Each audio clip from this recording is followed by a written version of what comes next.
Барлықтарыңызға сәлем. Бүгін сіздермен осындай өте әдемі болып шығатын, дәмі ауызда еритін, өте дамды болып шығатын трайфлдардың рецептісімен бөлісетін боламын. Көріп тұрғандарыңыздай өте дәмді болып шығады. Кез келген қонағыңыздың алдына ұсынсаңыз да өте керемет, кез келген дастарханның сәнін кіргізеді. Ең алдымен Қазақстан шоколадпен осылай сливочный майларыңызды ертіп аласыздар. Мен бұл жерде көп мөлшерде жасап жатырмын. Сіздерге 15 штук шығатын трайфлдың рецептісін астына жазып кетемін. Сіздер негізі 4 жұмыртқа қосасыздар. Мен бұл жерде көп жасап жатқан соң көбірек қосып жасап жатырмын. Осылай жақсылап жұмыртқамызды миксерлеп аламыз. Сосын аз-аздан қосып шекерді миксерлейтін боламыз. Аз-аздан қосып отырасыздар. Осылай бірден қосып жіберсеңіздер массаны бірден түсіріп тастайды. Кейін пісірген кезде қам болып солай болып қалуы мүмкін. Онда да сол үшін аз-аздан қосып миксерлейтін боламыз. Енді миксерлеп болған соң осы жаңағы ертіп қойған шоколадымызбен сливочный майымызды қосып жақсылап бірге барлығын араластыратын боламыз.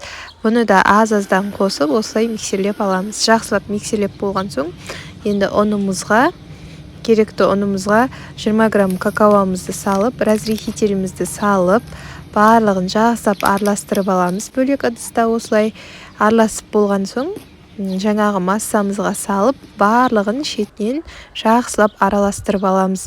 Достар, менің каналыма тіркеліп кетіңіздер. Каналымда көптеген рецептілермен бөлісіп отырамын, осындай оригинал рецептілермен.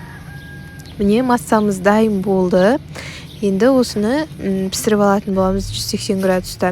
Массаларыңыз тым сұйық болмауы керек. Сұйық болып қалса, арасы қам болып қалады. Өйткені біз бұл жерге шоколад қосып отырмыз. Сондықтан қам болып пісіп қалуы мүмкін. Неғұрлым сәл қоюлы бола берсін. Тым сұйықта болып кетуге болмайды. Қоюлы бола бергені жақсы. Енді 180 градуста асықпай пісіріп аламыз. Творожный сырымызды, енді кремімізді бастаймыз. Творожный сырымызды осылай жақсылап алып аламыз. Сіздер көрсетілген мөлшерде негізі 500 грамм. Бұл жерде мен көп істеп жатырмын.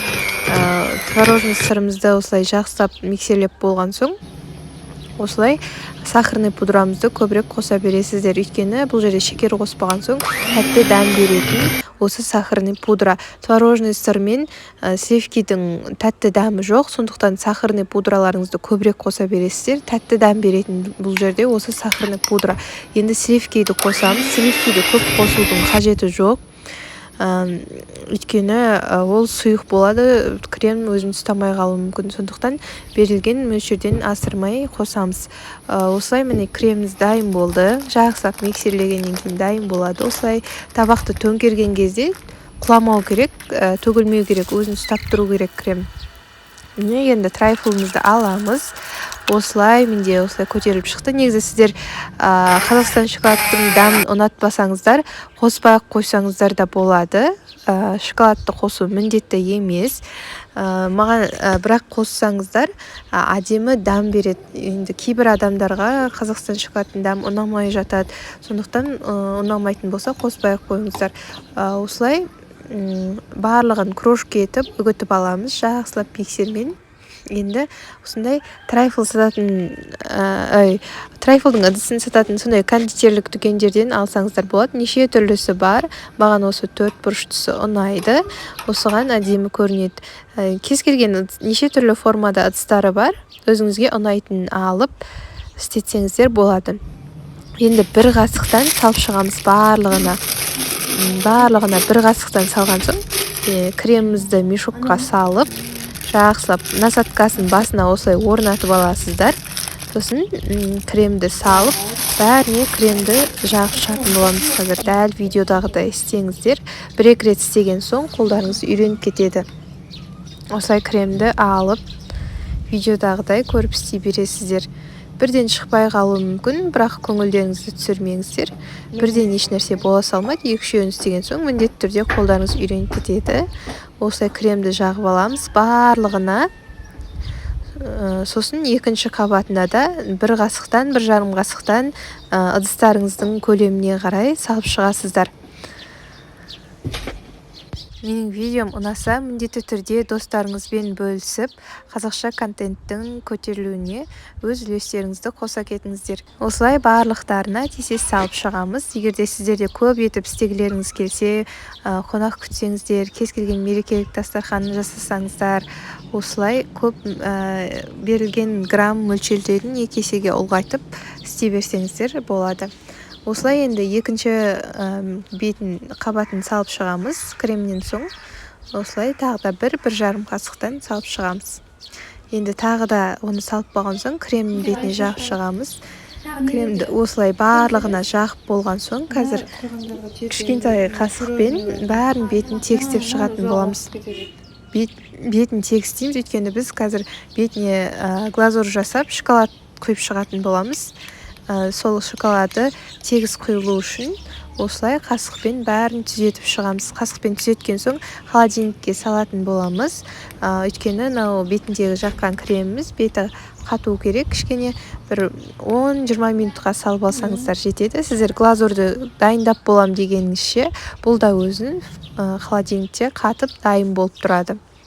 Осылай енді глазурымызға бір Қазақстан шоколадымызды, сосын 100 мл сливки қосасыздар. Екеуін жақсылап араластырып, водяной баняда ертіп аласыздар. Егер де микроволновка бар болса, микроволновкада ертіп ала саласыздар. Осылай 2 қасықтан 1 қасықтан салып, барлығына құйып бетіне салып тегістеп шығасыздар. Сливки қоспай шоколадтың өзін ғана істейтін болсақ, шоколад тез қоюланып қатып қалады. Сондықтан сол үшін де сливкиді қосамыз бірге еріткенде. Барлығына әдемілеп тегістеп жағып шығып болған соң, холодильникке тағы да бір 10-15 минутқа салып тұрамыз. 10-15 минуттан кейін біз сәндеуге кірісеміз. Міне холодильниктен алған соң осылай беті әдемі болып қатады. Кішкене қатыңқырайды. Сіз декор жасағанда жағылып кетіп, ондай кедергісін келтірмейді. Сол үшін бетін кішкене қатырып аламыз.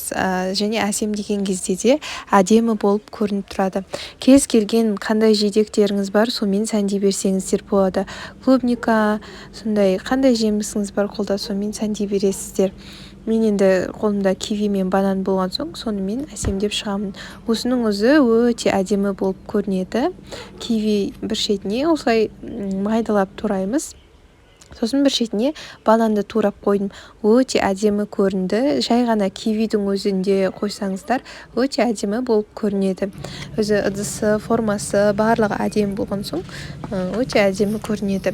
Кез келген қонақ күтсеңіз, мерекелік дастархан жасасаңыз, бәріне әдемі үйлеседі. Шоколадный десерт болып тұрады. Қасына басқа тәттілерді де пісіре саласыздар. Енді бананымызды қойып шығып жатырмын. Осы бананымызды қойып біткен соң, болды, біздің трайфлдарымыз дайын. Бірден жей беруге болады. Немесе тоңастықша салып қойып, ертесіне жесеңіздер де болады. Маған шоколад қосқан соң дәмі қатты ұнайды. Кремі мен творожный сыр, осы жасаған кремімізбен өте дәмі әдемі болып шығады. Міндетті түрде осылай жасап көріңіздер. Бірінші рет жасасаңыздар да шығады. Немесе бұлай осылай істеп, заказ қабылдап, заказға жасасаңыздар да болады. Біздің трайфлдарымыз дайын. Сіздермен болған Айткүл.